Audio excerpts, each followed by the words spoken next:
com esse filme, The Night House. É interessante. Esse filme aqui, claro, não tem nenhuma das plataformas, é um filme independente, com a grande Rebecca Hall. Você deve conhecer essa atriz, praticamente ela leva o filme nas costas, ela faz um monólogo. É seguramente a melhor performance dessa atriz até agora na sua carreira. Rebecca Hall. É a clássica história surrada de fantasmas que está nesse filme. Assim, numa síntese bem rápida, ela é casada com o marido, que é um arquiteto. Isso é interessante, é um detalhe fundamental na história. Ele é arquiteto, tal. E um belo dia ele sai, eles moram numa casa à beira do lago, ele vai até o barco e dá um tiro na cabeça, se mata. Do nada, se mata. Vai com o barco até o meio do lago e dá um tiro na cabeça e se mata.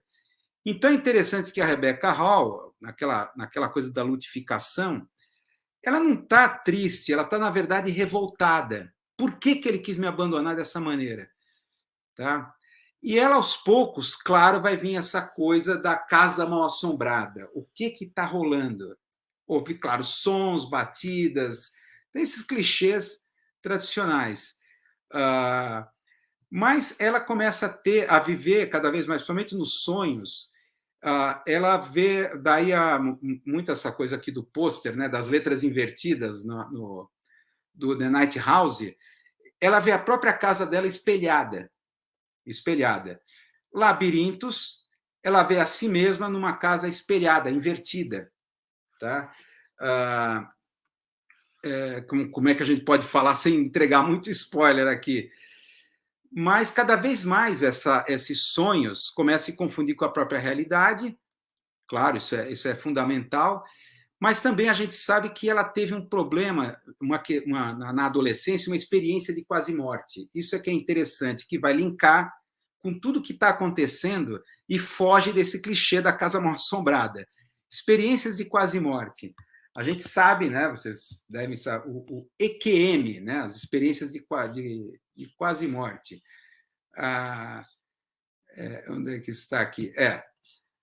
Das experiências de quase morte, aqui que é uma definição que a gente sabe que é o conjunto de visões, né, e sensações associadas a situações de morte iminente ou de ser anunciado o paciente clinicamente como morto. Ela teve uma experiência, um acidente, se não me engano, automobilístico muito sério e ficou 4 minutos dada como morta. E ela retorna. E o que é estranho é que ela fala o seguinte: eu não lembro de nada. Geralmente, as experiências de quase morte se falam que túneis com fundo iluminado, flutuar sobre o próprio corpo, visão de seres espirituais benignos. Que mais se fala?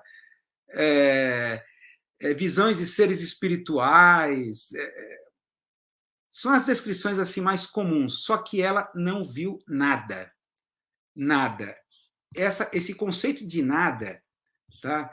Que até faz lembrar aqui digamos, de novo, vou repetir Adorno aqui, que Adorno colocava: niilismo não significa acreditar em nada, porque crer significa acreditar em algo e não em nada.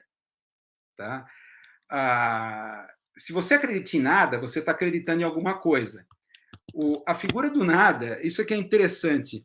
O nada vai se transformar num personagem no filme. Tá? Aí é que vai conectar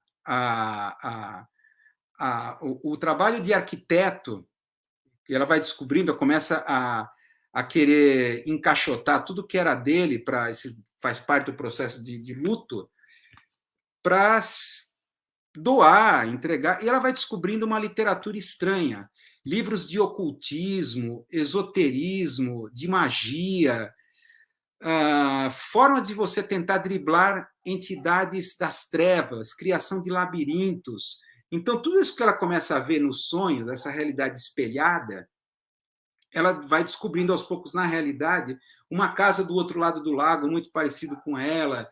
De alguma forma, o marido dela estava lidando com alguma força sinistra e ele estava se utilizando dos seus conhecimentos de arquitetura para criar uma forma de driblar essa entidade das trevas. É o máximo que eu posso falar para não estragar a experiência fílmica de vocês, né?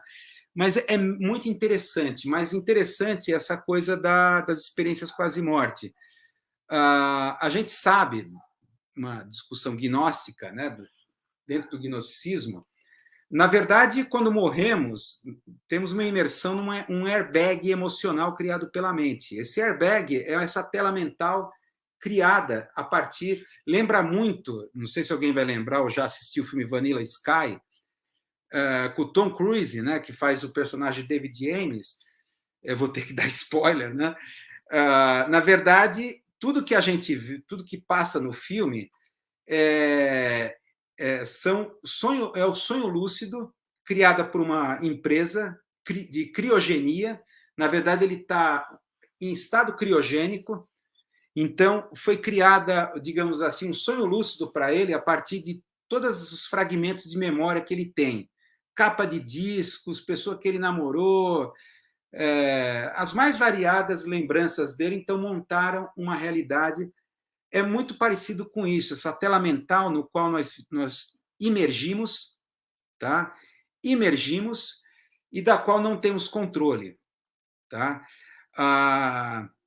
Então, toda essa coisa, esses relatos das experiências quase-morte, seres benignos, o túnel com uma luz, lembra muito, é interessante, isso tem muito, pensando em termos assim, de media life, né? E juntando aí com o Vanilla Sky, até que ponto esses relatos de experiência quase-morte não são também as nossas memórias de toda a literatura ficcional, de filmes que tratam o pós-morte dessa maneira?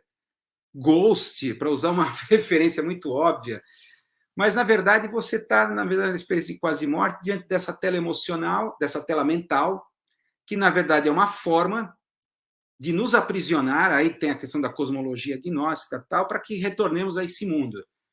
Na verdade, a gnose, aí que tá, o filme entra na questão da gnose pós-morte, tá? A gnose é a forma, digamos, de você criar uma metalinguagem e entender essa tela mental de tal maneira que você possa sair dessa imersão inconsciente. Assim como a tela mental dos sonhos, simplesmente a gente vai seguindo o fluxo e não entende o que está acontecendo, tá? Digamos assim, o pós-morte do ponto de vista estritamente gnóstico, né? Pegando muito Samael Weor, né? A um Weor, né? Que é a linha que eu acho mais interessante, que é essa tela mental que no filme é o nada, uma figura demiúrgica, que eu não posso falar mais nada a respeito, é o nada, a figura demiúrgica que está ali. De alguma forma, tudo aquilo é uma armadilha, porque, na verdade, o nada quer ela de volta, porque ela escapou daquela experiência de quase-morte. 4 minutos dado clinicamente como morte, ela conseguiu escapar. Como também vai ocorrer na sequência final do filme, algo parecido, retorna àquela situação que ela viveu, de experiência quase-morte. Então, é interessante isso, a gnose pós-morte, gnose, né? Tanto se fala em gnosticismo, a questão da gnose, o que é a gnose? Né?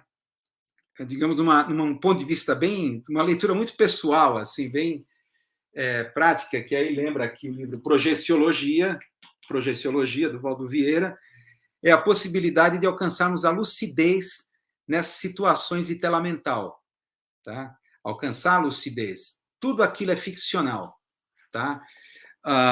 Será que tem uma figura demiúrgica, o nada, criando aquilo para nos deter, nos prender ali, para fazermos retornar de volta para cá, através da reencarnação, roda do samsara, aquele ciclo vicioso, né, de renascimento, sofrimento, morte, toda aquela discussão do karma, aquele livro tibetano dos mortos, aquela coisa toda.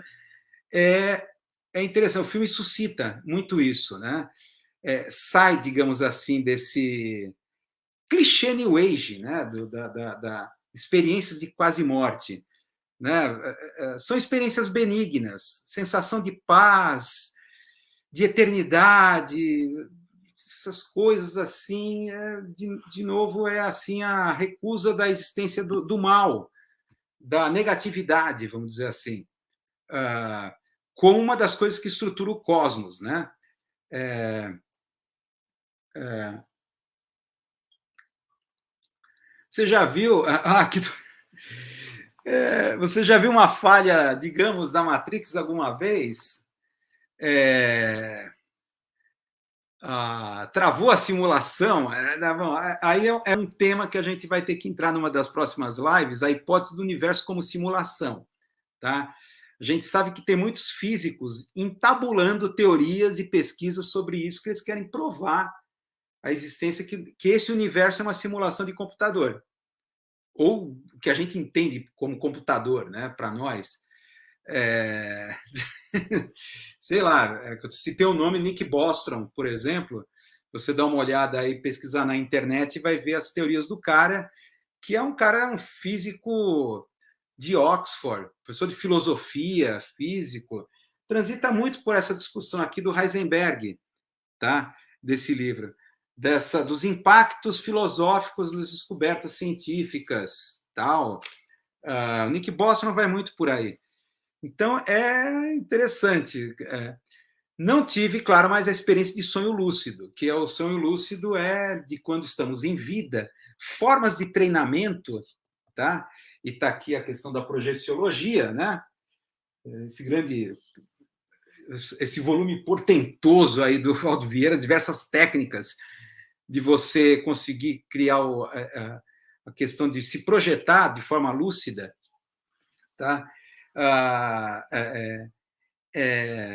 Assim, as maneiras como em vida você pode ter esse treinamento para chegar na hora H você ter a gnose pós-morte, Então é bem interessante esse filme. Ele é desafiante, porque eu até no começo eu fiquei, puta, mais um filme de Casa Mal Assombrada.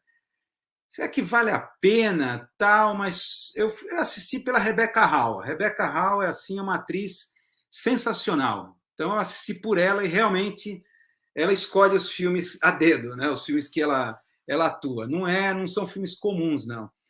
Então é bem interessante. Quebra essa coisa, esses clichês, tanto da Casa Mal Assombrada quanto dos New Age, né? As visões New Age das experiências de quase morte. Pois bem, a gente está falando em